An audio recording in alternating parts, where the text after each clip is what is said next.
Zach here from Gravel Bike, California, ready to take another ascendant across the state as we're here in Riverside. This area grew in the 19th century thanks to a burgeoning citrus industry. At the same time, this place has the oldest cycling club here in the West. Now, Andrew's trying to stretch it out further with Gravel Pack Riverside, and who knows, it will go back to the days when these roads were dirt. Orange, you ready to see? Let's roll. This was my first real excursion around Riverside,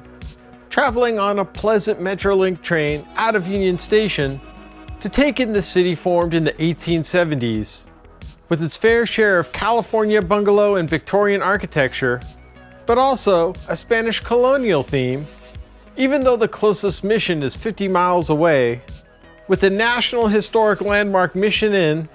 fully embracing this style, as well as adding other revival motifs and hosting a number of dignitaries since its origination in 1876. Our route featured two 20-mile loops, with the first half pitchier rounding Lake Matthews and the second more flowy to the east.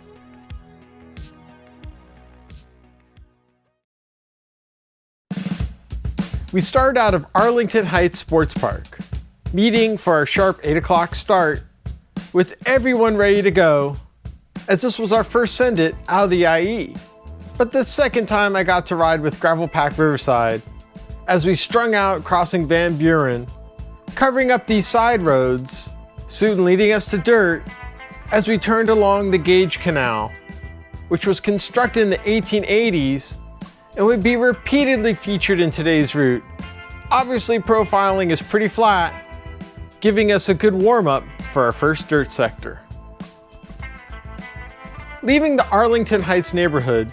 we said a temporary goodbye to these historical groves and hello to some serious gravel, cutting up into the community of El Sobrante, named after the land grant in 1846, but now granting serious action on two wheels.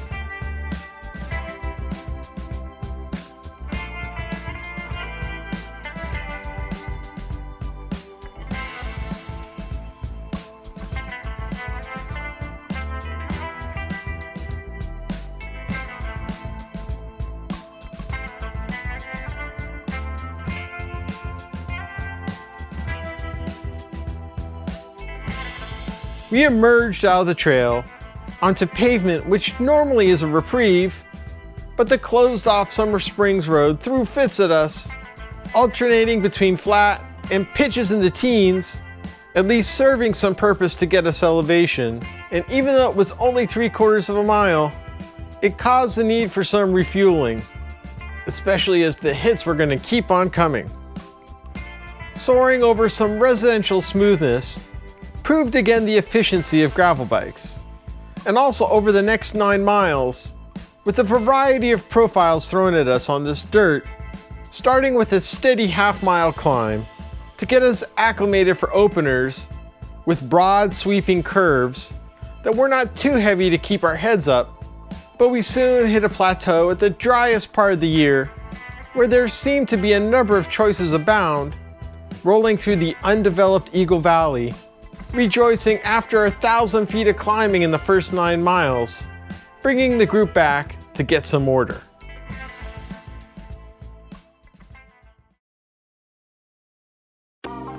Now, it may not be apparent starting this next segment,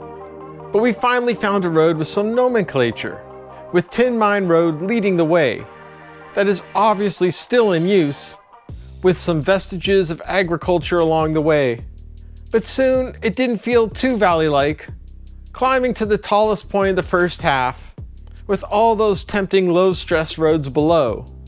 But the payoff at the top was real, with Lake Matthews in the distance, providing a pausing point.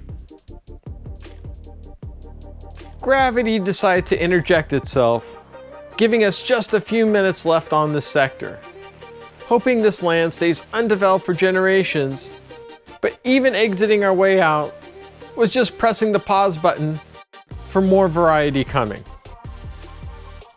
Crossing La Sierra took us on a new trajectory, needling our way through the residential. But what was more notable was the profile ahead, as the dirt was a roller coaster training exercise, where you had to be in step, keeping up your speed, lest having your gears prepared for all the shifting. Meaning there were a number of problems to go around, but at least there were plenty of bathrooms technically along the way, flushing us into a climb just long enough to halt our momentum, but not our smiles, as the steadiness tended to come and go, with reasoning going out the window with some of the accoutrements. And as gravel cyclists, we know just how to roll with this, especially how well this crew stuck together, with the skill level pretty high, keeping the flow smooth no matter what surfaces. While I felt like this road wanted to be less dirty, it led us into cleaner pastures just briefly, which appeared to be wide open spaces, until we utilized Andrew and his crew to guide us down properly, as we had to either find the right line or lay off the brakes like Matt Freeman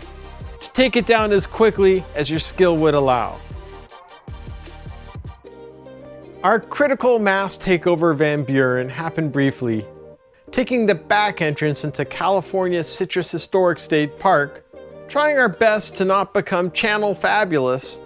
making our way back to the Gage Canal. Glad to have picked the proper side, getting good reviews of the first half, especially at the pit stop, where Andrew provided more than the required sustenance for all.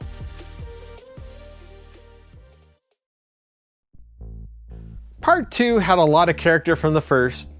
but different if that makes sense, as the eastern half grades were more consistent,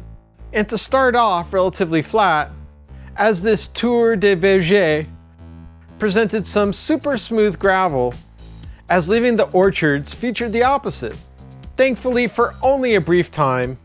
getting thumbs up for that, but maybe not so much teetering into Alessandro Heights, as slipping onto undeveloped land brought some undeveloped thoughts, which might have included some four-letter words, as this hill just ate up hopes and dreams, one rider at a time, working to get our rock cobbler training in, but that was the worst of it for today, and a pavement reprieve was sure welcomed. Having just stopped for water at the 2/3 point, the ride was back into comfortable mode, even with hills. But we were about to hit the funnest part of the day, rolling through the Sycamore Canyon area, which didn't provide many of those trees, but with playfulness abound, it's the riding we'd remember.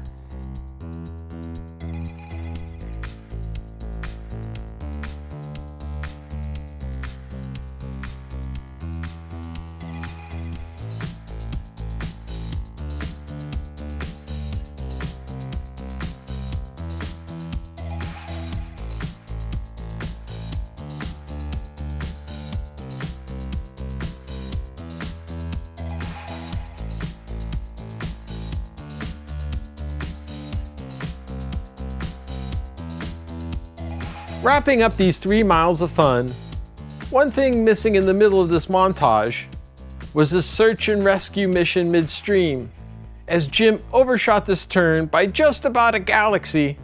but it was pretty amazing he came out relatively unscathed for a crash of this nature. Luckily for the last 9 miles, the only impediments was crossing major streets, keeping an eye out for the occasional pole, and the potential for ambushes from fern trees, as it was smooth sailing along the path, first through the residential, then back onto the canal, where you could keep it in the big ring, and also be, Still, we were making up time in style,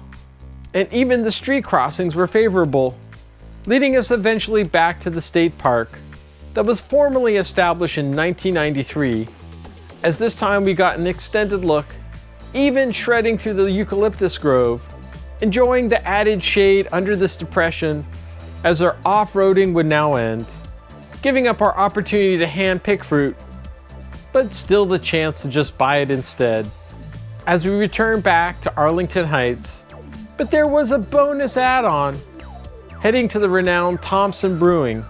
which moved to this location in 2015, with a large part of our crew making the post-game, pondering how to consume some of these portions, but ultimately turning our mileage into smileage. First of all, hats off to the Gravel Pack Riverside group. Andrew, Eric, Dave, and Todd helped curate this from Gravel Pack Riverside. Everyone had a great time. I mean, it was just bang, bang, bang, one thing after the other. I'm sure I can make hundreds of miles of other videos out here. That would take a lot. Anyways, if you want to help support us, go ahead, hit the subscribe button, or go to our shop or Patreon so we can bring you more from the State of Dirt.